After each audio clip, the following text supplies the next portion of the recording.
Willie, can you hear us? I don't hear you, Willie. How about now that I've got my mute? Yep, do you hear us okay? Yes, Patrick. Hey Mark, how are you? Good. Ready when you are, sir. Okay. All right, we'd like to welcome Patrick Reed, the defending champion of the World Golf Championships Workday Championship at Concession. Patrick, that's quite a mouthful, but you're here this week to defend your title, which is really strange given that you won it in Mexico. But just talk about that a little bit. I guess you've had a chance to see the golf course today, and if you have, what are your thoughts and how do you think it would fit your game? Yeah, it's always great defending, whether you're at the same course or not. But, being here and knowing the situation with COVID and, the safety reasons and everything on why we're here, it's one of those things that throughout this year, it's going to be a revolving schedule, it seems like. There's going to be some places, depending on what happens and what we feel like is the best for the players and the communities for us to play certain spots. But, this place is awesome. I mean, I came out and played 9 yesterday and 9 today. The golf course is in perfect shape. And, so these golf courses, from the tee, it looks really wide. But, you have to have command on the golf ball. I mean, the wind will blow. You'll get some of those cross winds. And, whether it's water edges or bunkers seems to tighten it up. So it's one of those that you have to stay aggressive, but at the same time have to have full control of your golf ball. All right, Bill, if you could just turn your video off until we come to you. Patrick, you're coming in here off a victory the last time we saw you play at the Farmers Insurance Open. Obviously, your game's in tremendous shape. How do you feel about this week and the way you've been practicing the last couple of weeks coming in here? Yeah, I feel good. I was able to get some pretty good work in earlier this week and, part of last week with my coach. So I came down here a little early. It's a little hard practicing at home considering we had snow in Texas. But, the great thing is, luckily we were safe. Everything was fine. And, from that point on, once we got kind of to Florida, just put our head down, grind, and get back in the swing of things. And I think the biggest positive really was, for me personally, was when I got back after having to take 4 or 5 days off because of weather, coming down and normally it takes me a couple days to really figure out what a golf club is. And with the new swing change I've been working with lead and everything, it seemed that I was able to kind of get right back on track. It took me maybe 30 minutes to kind of start getting the feel again. And that just shows that we're doing the right thing and working on the right things, and definitely gave me confidence moving forward. And so far this week's been pretty solid, so we feel good. Good. Okay, I'll just ask the media if you have any questions for Patrick. Just type your name in, and we'll call on you. But while we're waiting there, Patrick, I noticed I was looking at your 9 victories, and of those 9, this is the 3rd one where you've had to come in to defend at a different venue. I think you did it at the Barclays when it was called the Barclays and then the Northern Trust. And so just how difficult is that and how strange is that to come to a different venue?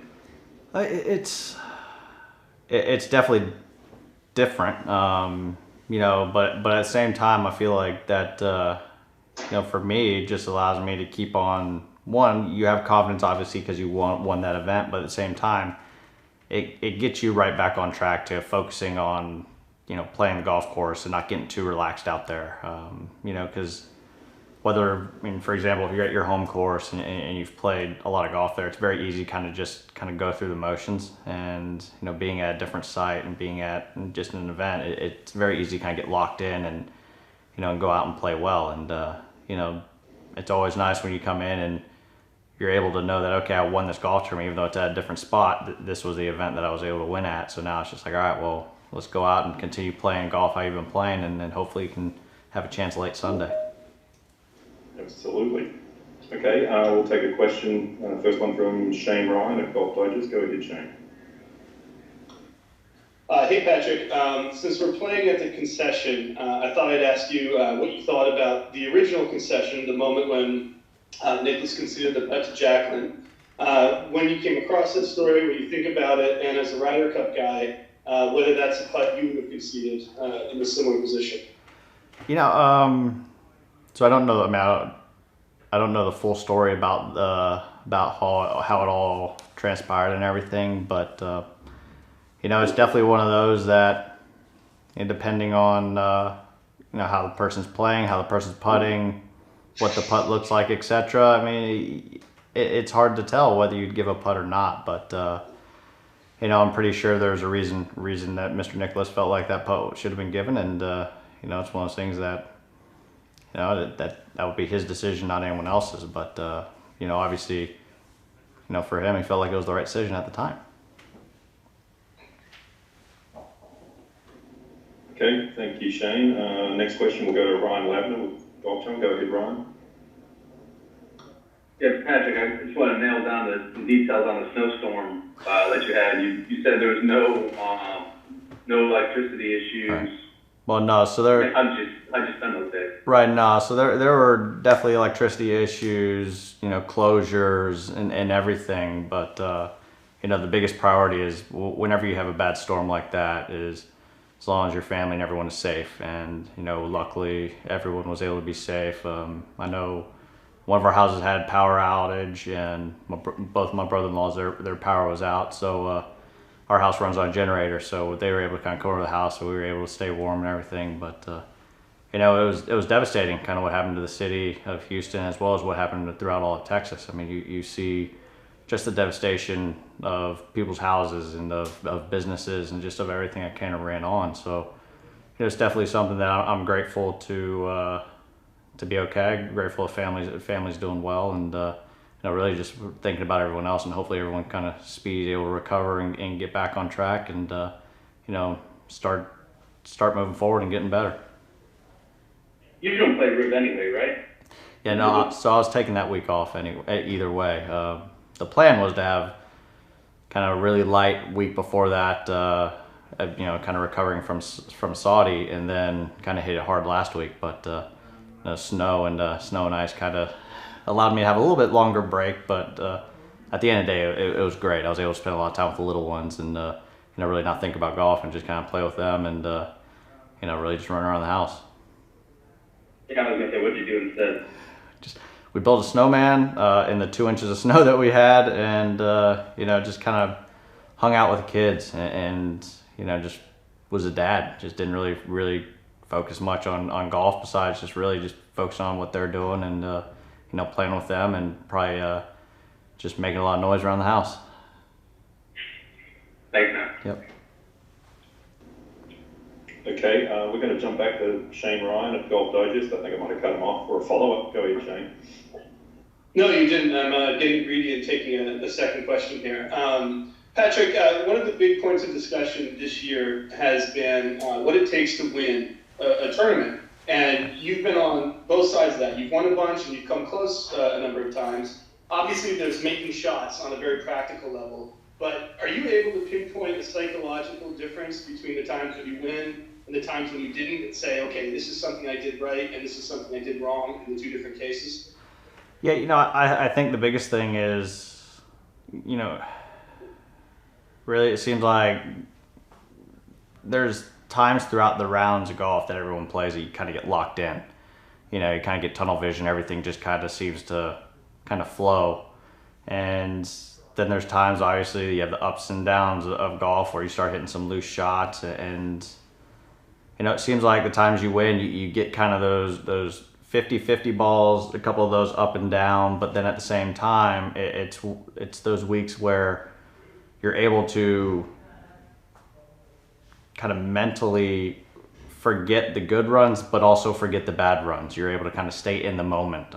There's a lot of times when you're out there, you're playing, that if you're up one or back up one, up five, down one, down five, it shouldn't really change how you play. You should still make a game plan for how you want to play that golf course and stay in the moment. And I think that's the biggest thing. Is it seems like the times that you are able to pull off the win and times that you fall up short, sometimes you get too caught up in the moment and try to either push too hard in certain areas or try to, save a lead, where rather than what got you that point, that is just kind of put your head down, and grind and go ahead and attack the golf course on your strategy.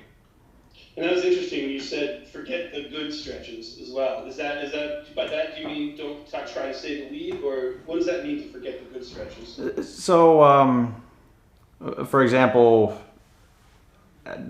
there's a good bit of times you see guys, they'll go and they'll make a heck of a birdie on a hole and then they'll follow it right up, back up with a bogey because they get too hyped up and they get too focused on what just happened in the past when you should be always trying to stay in the present.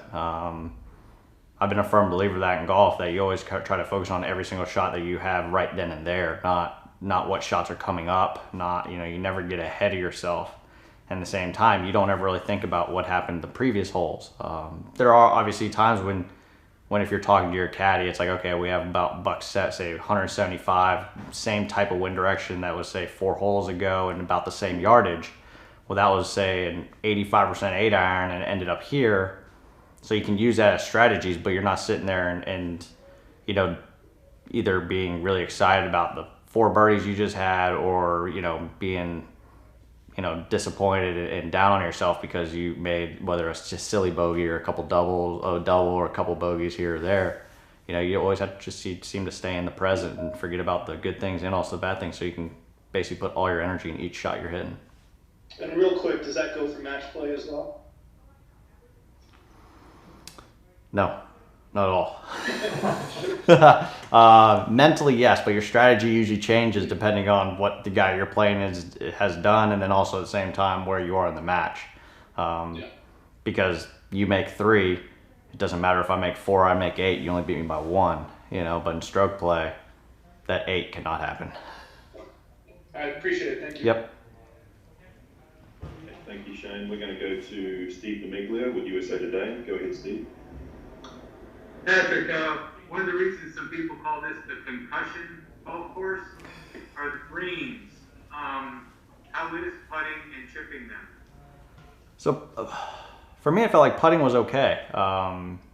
As long as you hit in the correct sections of the greens. I mean, I was hitting putts from incorrect sections and they're doable on most holes, but the problem is when you miss the green. That grain, it's really grainy, it's really tight, and the banks are really steep where there's some of those chips that you think you can bump that just don't bounce and they come back to your feet, and then at the same time you fly it a foot too far and it goes over the green down another hill. So it's going to definitely take some patience and creativity around the greens this week, but hopefully you're able to hit the ball well enough where you're not having to focus too much on having to chip around this place rather than hitting putts for birdie.